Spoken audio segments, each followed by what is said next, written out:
Hi multi-passionate people, kumusta? Kabalo mo guys, na-feel din ako ang kalisod karon. Kana bitong imuhang kwarta gamay ra kay mong mapalit, like ang 1,000. Pila na lang imong mapalit anak karon.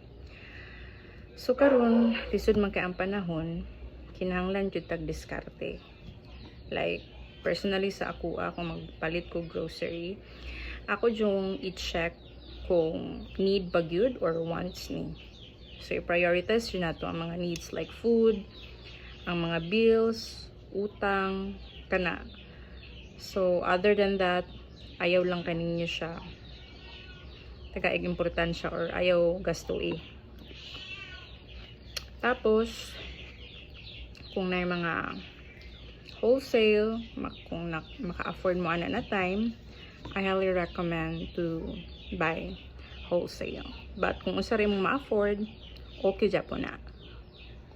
Pero muna, bisag, unsa pa kalisod ron, God always promised that if we seek Him, if we live righteously, He will provide our needs. So, mo dyan naging sa Ginoo na basta needs. So karong na panahon kay lisod man, as long as nakakaunta, buhi ta, let's try to be thankful.